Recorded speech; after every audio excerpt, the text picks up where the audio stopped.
pair of off-the-field staff members, important ones, have decided to move on for different reasons. First, Chase Parham was first on this.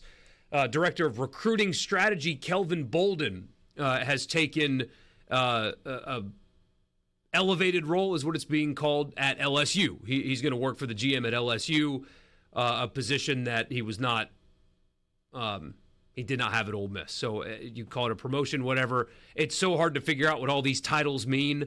Apparently it is an upgrade in job title at LSU, but I don't know how the assistant general manager is better or worse than the director of recruiting strategy. I'll just take other people's word on that.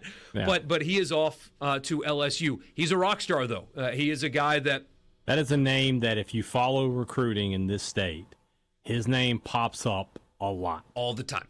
He is a young go-getter, heavily involved in recruiting, and has done a heck of a job at Ole Miss. There's no doubt about it. Losing him is most definitely a loss. I mean, he's really good and is highly thought of. There's a reason that Austin Armstrong, who was at Ole Miss for a period of time, the GM at LSU, brought him on because he's really good at what he does. The second staff member that Ole Miss lost behind the scenes is Director of Player Personnel Alex Brown. He's off to the Falcons, actually. He's going to work in the front office, the scouting department for the Atlanta Falcons. So, you're happy for the guy because the ultimate goal, especially for off-the-field guys like that, Director of Player Personnel guys, is to go to the NFL. And so he's getting that opportunity. So all of these things can be true at once. Losing both of these guys is not good. I mean, they're really well thought of. Ole Miss has really done a good job in evaluation because they don't just sign portal players. They've evaluated. Their hit rate on portal players has been really, really high. Yeah. They've scouted really well. They've evaluated there's a reason they've won 39 games in 4 years. And it isn't because their color scheme is great. They have players, and Bolden has been, and now Brown has been a big part of that. Mm-hmm. So, and the high school recruiting has gone really well. Let me turn this around here, so I'll ask the questions because you would know more. Is this just a random thing that these two guys that have such a big sphere of influence on the Ole Miss recruiting profile both leave Ole Miss within a matter of hours of each other, or is it just an odd coincidence? That's a good question. As far as I understand it, they were both offered opportunities that they coveted, right? Like, these are upgrades. Mm-hmm. Working for the Falcons is something that he wanted. Working for LSU as in the GM spot or the assistant GM spot is an upgrade from the position that they currently had. So if you're looking for positive spin, that's it. But they're losses. They're really good at what they do. The thing is, if you're running a successful program, people are going to want your staff members. They're going to try to poach their guys. Randall Joyner, Ole Miss's defensive line coach, Ohio State tried to hire him. Ultimately, Pete Golding and company were able to keep him around, of course. But if you're good, people are going to want your guys. It's only really bad if you can't replace them with adequate, right? It's if, you expect to lose staff members. You're going to lose guys in your recruiting office. It's going to happen. It's not good, but if you replace them with good, you're fine.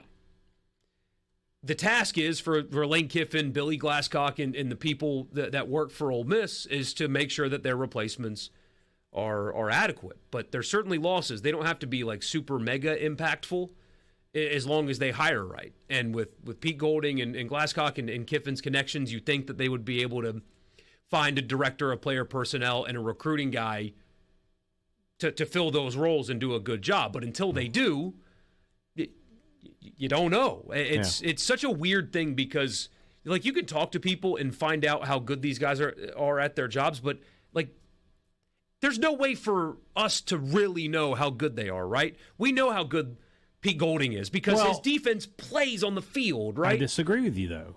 I know how good they are because Ole Miss recruits well. They do. If you have guys that their job in your program is to make sure your recruiting classes are good to great, and they are, then those guys are doing a good job.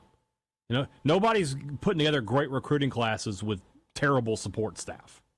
No. Yeah. So yeah, there's definitely something you can put to it. Neither one of them is the GM, right? I mean, so who's like whose operation Who is the Ole Miss this? GM? Billy Glasscock. Oh, that's right. That's funny you to say it again. So we'll see. But yes, they are very clearly important to what they've done so far. And it's up to Lane Kiffin, Pete Golding, and Billy Glasscock to replace them with adequate guys. But that you shaking your head about that name every time I say it. Look, my last name is Haydad, all right? So I have some sympathy for weird last names. But if your last name is Glasscock, people are going to snicker every time they say your name. And that's just the deal.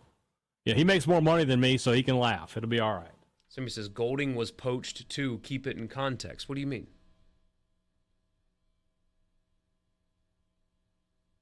He's still coaching. I didn't say it. I didn't. You're telling me what do you mean? I don't know what you mean. What do you mean? What do you mean? You mean poached from Alabama? Well, yes. Billy Glasscock was poached from Texas. Took the same job, same title at Ole Miss than the one that he had at Texas. Probably got a more salary. Oh, there's no doubt. But so of course that happens. That's college football. And I would assume that whenever Lane Kiffin gets off the fishing boat, although I think he has returned to Oxford a few days ago, but they'll poach somebody from someone else. Everybody's kind of trying to poach each other's guys. Even the hires that you don't like came from college somewhere. College football is a giant poaching. Poach fest right That's now. all it is. Like, how do you like your eggs? Poached. That's what this sport is right now. Is everybody stealing from everybody else? I mean, think about it. You think about going back to recruiting, and it used to be all about the flipmas. It's 10 times more than that now because we're flipping coaches and support staff. I do think the flips are going to be less and less moving forward because you want to lock in your deals and make sure that you cannot be sure. You better be sure if you flip.